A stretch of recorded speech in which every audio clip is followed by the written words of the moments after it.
Bonjour à tous et bienvenue sur la chaîne Comptes personnels et viscéraux. Tout d'abord, si vous n'avez pas regardé la bande-annonce de mon scénario Soleil Rose La Vague, je vous invite à aller la regarder maintenant avant d'aller plus loin sur cette vidéo, je vous mets le lien en description. La semaine prochaine sera publié le premier épisode de ce nouveau scénario, Soleil Rose La Vague, dont l'intrigue se déroule après celle de mon scénario Soleil Rose premier du nom. Si vous ne le connaissez pas, je vous invite à ne pas aller plus loin non plus dans cette vidéo pour ne pas que vous soient divulgachés des éléments de son intrigue. Je vous mets le lien en description, bon visionnage.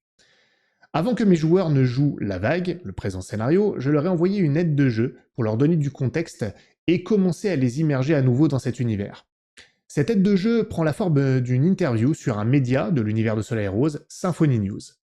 Le rôle de l'intervieweur est tenu par Super Jefferson, membre actif de mon Discord dont je rappelle qu'il écrit de très beaux articles pour le jeu de rôle disponibles sur le salon Les Carnets de Jefferson sur mon Discord.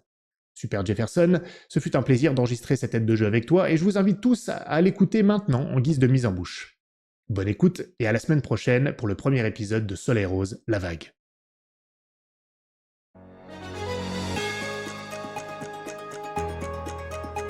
Mesdames et messieurs, bonsoir et bienvenue sur Symphony News. Comme vous le savez, Jeffrey Knox est décédé il y a quelques semaines dans un tragique accident de voiture volante qui a également coûté la vie à l'ex-femme de David Hawthorne et son chauffeur. Jeffrey Knox était l'ancien directeur technologique de Neon Corp, société qu'il avait cofondée il y a près de 12 ans avec David Hawthorne, actuel PDG de cette technocorporation qui vaut aujourd'hui plusieurs milliards de crédits grâce au lancement il y a quelques années de Neon City, cette ville virtuelle ultra réaliste qui permet aux mourants d'y transférer leur conscience pour y vivre éternellement et qui est aujourd'hui déclinée en plusieurs paradis virtuels comme Sky City ou Atlantis City. Ce soir, en exclusivité, David Hawthorne est avec nous pour réagir à la tragédie. David, merci d'être avec nous ce soir. J'imagine que ça ne doit pas être une intervention facile. Non, en effet, je suis encore sous le choc. J'ai perdu mon ex-femme, pour qui j'avais encore beaucoup d'affection, et mon ami et partenaire de toujours. Mais je ne pouvais pas ne pas réagir. Ne le prenez pas mal, Gary, mais les médias auront au fait de s'emparer de la nouvelle, et je veux bien faire attention à ce que la mémoire de Jeffrey et d'Eva ne soit pas ternie par des interprétations, disons, douteuses. Il est vrai qu'ils étaient ensemble quand votre chauffeur a perdu le contrôle du véhicule, David, et comme votre séparation avait été très médiatisée et que vous étiez en froid avec Jeffrey, beaucoup pensent qu'il y avait quelque Non, chose non, entre non, vous. non. Vous voyez, Gary, c'est précisément pour ça que je voulais prendre les devants, pour faire taire les rumeurs. En plus, Gary, vous connaissez très bien les circonstances de l'accident, vous faites semblant de les ignorer. Pas du tout. Pas du tout, David, je vous assure. Je veux simplement vous permettre de répondre. Laissez-moi répondre, justement. Euh, Ma fille Mélodie était malade, et même les traitements les plus avancés ne pouvaient plus la sauver. On a donc effectué son transfert sur l'un des paradis virtuels, et mon ex-femme était là pour ce moment où le corps de notre fille allait mourir. Et Jeffrey était présent pour nous accompagner parce que, quoi que vous ayez pu entendre, il était toujours un ami proche. Une fois le transfert terminé, j'ai mis à disposition ma voiture personnelle et mon chauffeur pour que lui et Eva prennent le corps de Mélodie et l'emmènent chez BioWave afin qu'il soit préservé dans le cadre du projet Résurrection. Et je le regretterai sans doute toute ma vie, mal m'en a pris. C'est très clair, David, et je suis désolé, j'ai été maladroit. Résurrection, donc. Ce nouveau projet issu de votre partenariat avec BioWave. Ce sont leurs recherches révolutionnaires sur le renouvellement cellulaire qui ont inspiré votre association?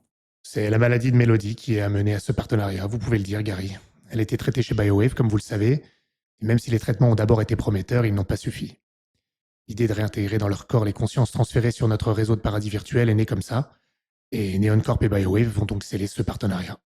J'imagine que la perte du corps de votre fille dans l'accident a été un coup terrible. Moins que la perte de mon ex-femme et de mon ami, en réalité. BioWave va pouvoir reconstituer le corps de ma fille avec le matériel génétique qu'ils avaient déjà prélevé sur elle. Mais nous ne sommes de toute façon pas encore prêts, même si nous progressons très vite. Nous pourrons procéder aux premières résurrections d'ici quelques mois grâce aux volontaires qui auront été sélectionnés. Les résidents de paradis virtuels peuvent déjà poser leur candidature via les terminaux virtuels de leurs cités respectives. C'est formidable. Jeffrey devait être incroyablement enthousiaste. Est-ce que c'est pour ça qu'il était revenu à Neocorp depuis plusieurs mois? Oui, même s'il n'a jamais accepté de revenir de manière officielle. Je lui ai pourtant proposé de lui revendre les parts de l'entreprise que j'avais rachetée à l'époque de son départ, mais il a refusé. Sa décision n'était pas intéressée, c'était vraiment pour Mélodie. J'imagine que ça lui rappelait son histoire personnelle à lui. Vous parlez bien sûr de sa fiancée. Peut-on dire que sa maladie a été la motivation principale de Jeffrey pour travailler sur le transfert de conscience sur une plateforme digitale? C'est certain. Au départ, Neon City avait uniquement vocation à être une ville virtuelle pour que les vivants puissent goûter une sorte de paradis. Un peu comme les MMORPG des temps anciens, mais avec une immersion et un réalisme jamais vus. Et quand Rose est tombée malade, tout a changé. Et quand Jeffrey m'a demandé si j'étais prêt à investir toute la R&D sur ce projet, je n'ai pas hésité une seconde. Rose était mon amie aussi, nous la connaissions depuis les bancs de la faculté. Pour vous qui nous écoutez, R&D veut dire recherche et développement. Finalement, lui et vous avez eu une trajectoire similaire. Vos idées révolutionnaires sont nées de la menace de la perte d'un être cher. La différence étant que vous avez pu sauver la conscience de votre fille, alors que vos recherches n'avaient pas abouti à temps pour aider la fiancée de votre ami. Ma fille est quand même morte, Gary, n'oubliez pas ça. Bien sûr, mais je veux dire que sa conscience subsiste encore, et elle va pouvoir revenir à la vie grâce à vos efforts. Et alors? Ça ne rend pas sa mort triviale. Nos paradis virtuels ne sont pas là pour nier l'importance de la vie, et au contraire pour qu'elle puisse perdurer après la mort. Mais passons s'il vous plaît. Je n'étais pas venu là pour pleurer sur mon sort, mais pour parler de ceux qui sont partis sans qu'on puisse sauver leur conscience, justement. Vous avez raison, et Jeffrey vous en serait sans doute reconnaissant. Je comprends d'ailleurs que votre amitié n'a pas été entachée par vos différends passés. Et voilà, vous recommencez, Gary. Arrêtez, vous faites que répéter ce que vous avez déjà entendu à l'époque. Jeffrey et moi n'étions pas du tout en froid. Sans son génie, Neon Corp n'aurait pas vu le jour, c'est un fait. Mais son talent a justement été de faire en sorte qu'il ne soit plus indispensable. Plus que son talent d'ailleurs, son éthique. Parce que la vie éternelle, même virtuelle, ne peut pas dépendre d'un seul homme, et Jeffrey n'aurait jamais souhaité ça. Alors, quand Rose est morte et que Jeffrey a naturellement perdu la motivation pour nos recherches, c'est vrai que j'ai tenté de le retenir. Parfois vivement. Mais pas parce que Neon Corp ne pouvait pas continuer sans lui. La preuve, nos recherches sur le transfert de conscience ont abouti après qu'il se soit retiré. Non, je l'ai avant tout retenu parce que j'aimais travailler avec lui, et je l'admets aussi parce que j'avais peur que sans le travail de toute sa vie, la perte de son âme sœur serait trop terrible pour lui. Quant à Jeffrey, il a voulu se distancer de tout ça, et c'est compréhensible. Nos contacts se sont donc fait plus rares, mais notre amitié est demeurée très forte.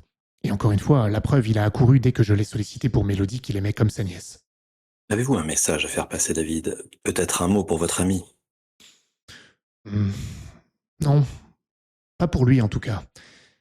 Vous savez, après toutes ces années, je lui ai dit tout ce que j'avais à lui dire, et lui d'ailleurs ne se gênait pas pour faire la même chose avec moi, un peu comme mon ex-femme.